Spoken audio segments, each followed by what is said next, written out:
Hə, demək, bugünkü dərsimiz nədir? Adjektiv, sifət. Sifət Azərbaycan dilində olduğu kimi ingilis dilində də nədir? Əşyanın əlamətini bildirir, necəliyini, nəcürlüyünü bildirir və sifət həmişə ismin qarşısında işlənir. Sifətlə zərfin fərqi nədir? Sifət ismin yanında, zərf feilin yanında işlənir, onu təyin eləyir. Sifətin sualları. Hansıdır sifətin sualları? What kind of? What kind of?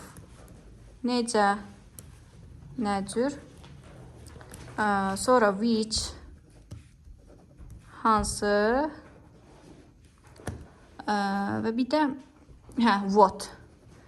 Yadınızdadır, sual əvəzliyini keçəndə demişdim ki, what necə, nəcür sualına da cavab verə bilir. Həm what nə sualına cavab verir, həm də necə, nəcür sualına cavab verə bilir. Sifət ümumiyyətlə neçə yerə bölünür? Quruluşca 3 yerə. Simple, sadə sifətlər, derivative, düzəltmə, bir də compound, mürəkkəb sifətlər. Simple, məsələn, simple-a nə deyə bilərik? Happy, xoşbəxt, sad, qəmgin. Derivative nədir? Derivative odur ki, ona müəyyən şəkilçilər artırırıq. Bu şəkilçilər, məsələn, happy sözünü artırsaq, happy,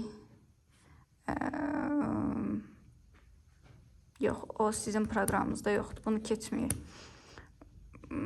Sizdə də artırsaq, o da 11-in proqramında. Artıra biləcəyimiz şəkilçilərdən, baxın, məsələn, less şəkilçisi var. Less nəyə artıra biləcək? Helpless, köməksiz və yaxud da ki, full, helpful.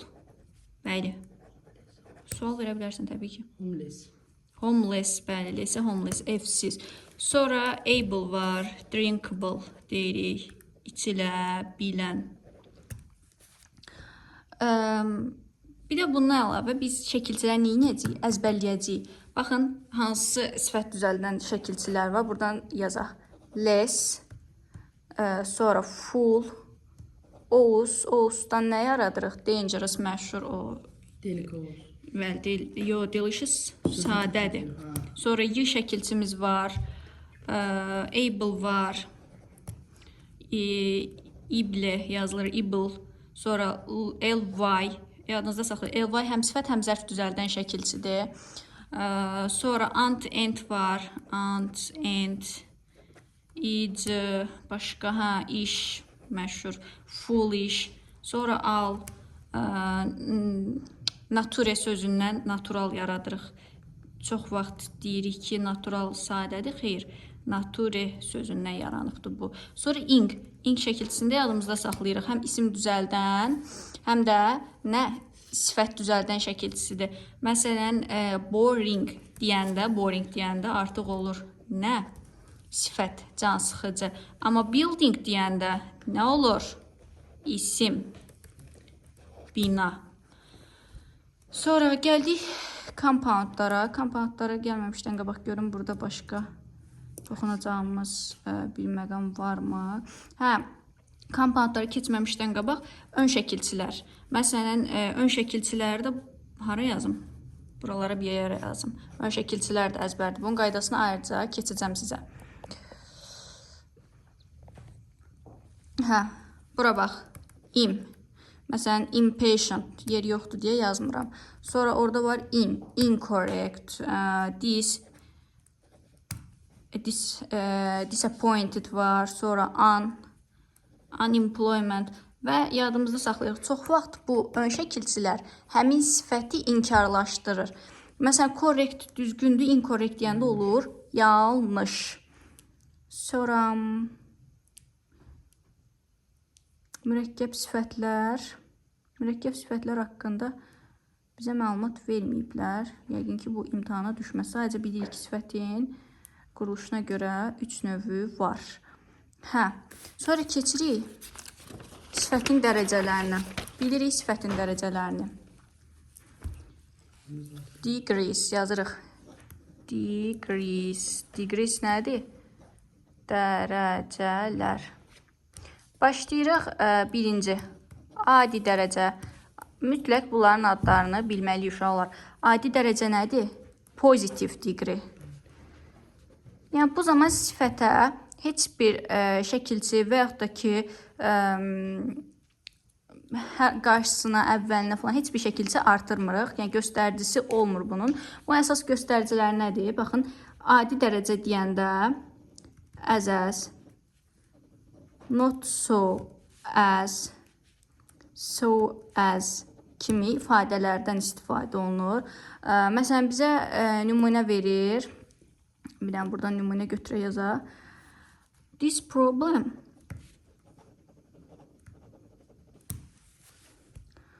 is as nöqtələr verir.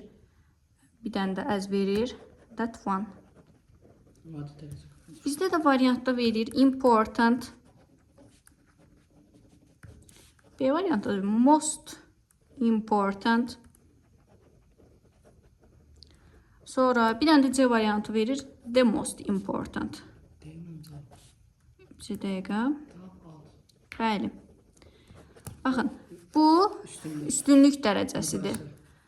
Most important. Bir də məsələn deyirəm ki, müqayisədə nə deyərik? More important.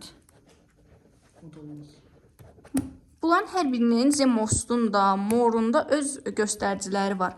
Amma bizim cümlədə as ifadəsi var deyə artıq biz adi dərəcədə olan bir sifət götürməliyik. Important sifətini götürməliyik. Daha sonra cümlədə başqa nələr görsək, adi dərəcənin göstəriciləri kimi yazarıq.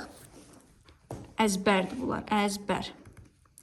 To, very, enough, so, such, razı. Sonra nə var burada? Quiet, quiet. Bunlar.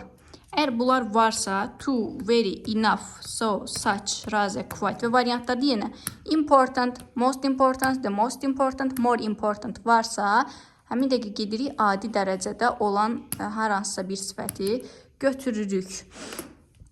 Sonra keçdik. Başqa bir göstəricimiz yoxdur. Keçdik müqayisə dərəcəsi. Müqayisə dərəcəsi comparative degree. Comparative. Müqayisə. Müqayisə dərəcəsində artıq sifətimizə əgər 2 hecadan azdırsa, sifətimizin sonuna er artırırıq. Yox, əgər 2 hecadan çoxdursa, more artırırıq. Məsələn, small sifətini götürdüm. Small. Small deyəndə bir heca eşitdik, düzdürmü? Olur smaller. Yox, əgər important deyirəmsə, important. Important. Artıq 3 hecadır. Important olur. Nə? More important. Bura qədər aydındır. Və comparative degree-nin əsas göstəricisi nədir? Zən. Harda zən görsək, hansı cümlədə yəni? Gedirik comparative degree, yəni er və yaxud da ki more olan sözü götürürük.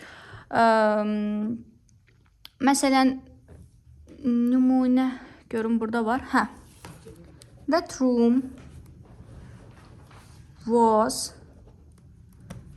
than I expected. Qulaq as. Cümləmizi yazdıq. That room was than I expected. Bu otaq mən gözlədiyimdən. Variantlarda da yazıram small, smaller. Sonra bir dənə də more smaller yazıram hətta. Bir də yazıram more small. Yerdə də yazıram the most small. Baxırıq ki, cümləyə bir dəfə nəzər salırıq. Zən var. Zən varsa, more olan variantı getməliyik. adi dərəcəni atarıq, est mostu atarıq, qalar B, C, D arasında. Ay müəllim, smaller var, more smaller var, bir də more small var. Mən bunlardan hansını götürüm? Birinci baxırıq ki, small nədir? Bir hecalı sözdür. Ona görə erlə olan ifadəni götürməliyik. More olanı atarıq. Bir də uşaqlar ən çox nədə çaşır? Sözdə həm more var, həm er var, qaçıb onu götürürlər. Morla er ikisi bir yerdə işlənə bilməz qətiyyən. Ya more olmalıdır, ya da er olmalıdır. O da nədən asılıdır? Hecasının sayından. Bitdi. Növbət çalışmaya keçib. Sonra bəs bu hara getdi Allah? Hə, bəs bunun göstəriciləri nələrdir? Tez bunlara da nəzər salaq. Aha. Bunun göstəriciləri zən dediyi əsas zən. O yoxdursa much, little, far, a bit. Bunlar düzdür, az düşür, amma bilməliyik. Sonra a lot, slightly, sonra nə var? Hə, any, even, bir də no. Deməli, nələr olsa götürərik. Zən, much, little, far, a bit, a lot, slightly, any, even, no. Əgər bunlar varsa, könül rahatlığı ilə nə edirik? Sifətin müqayisə dərəcəsi, comparative degree-ni götürə bilirik. Sonra keçək o bir hissəyə. Nəhayət, superlative degree. Superlative degree nədir? Üstünlük. Bəli, superlative degree üstünlük dərəcəsidir. Baxın, müqayisə nə ilə düzəldir? Er, more. Superlative nə ilə düzəldir? The est, the most. Z-ləri unutmuruq. Əgər Z yoxdursa, variantımız səhvdir. The est nə vaxt? 2 hecadan az. The most 2 hecadan çox olan isimlərlə işlənir. Aha, deməli, məsələn, small-la gedirik elə. Small nədir? Bir hecalıdır. Nə olacaq? The smallest. Və yaxud da ki, important çox hecalıdır. The most important olur. Bunun göstəriciləri nələrdir? Mütləq Z artiklı, məsələn, Z verir, nöqtələr verir. Z-dən sonra nə gələcək? Est və yaxud da ki, most. Sonra o birisi göstəriciləri qırmızı ilə yazaq. Have evə, had evə. Bəli, zaman zərfləri də deyə bilərik. Sonra in, on, at, preposition mütləqdir. Başqa have, has. Hə, has evə, had evə. Hər iki halda düzgündür. Among arasında deməkdir. Bunun göstəriciləridir. Sonra one of, all of. Bunlar varsa superlative degree-dir. Üstünlük dərəcəsidir. Bunlara aid görüm nümunə var. 2 dəqiqə. Yox, nümunə yoxdur. Hə. Bir də the most smallest ifadəsi yazım. Bunun üstündə göstərim. Baxın, yenə er more'da necədirsə, est most'da da elədir. Əgər most varsa, est olmaz. Est varsa most olmaz. Yəni, ikisi bir yerdə qətiyyən işlədilə bilməz. Small bir hecalıdır deyə smallest olur. Artıq most'u qarşısında yazmırıq. Elə variantlar çox olacaq. Həmin variantları da atacağıq. Başqa növbətlər artıq adı nədir? Əzbərlənəsidir. Bu qədər.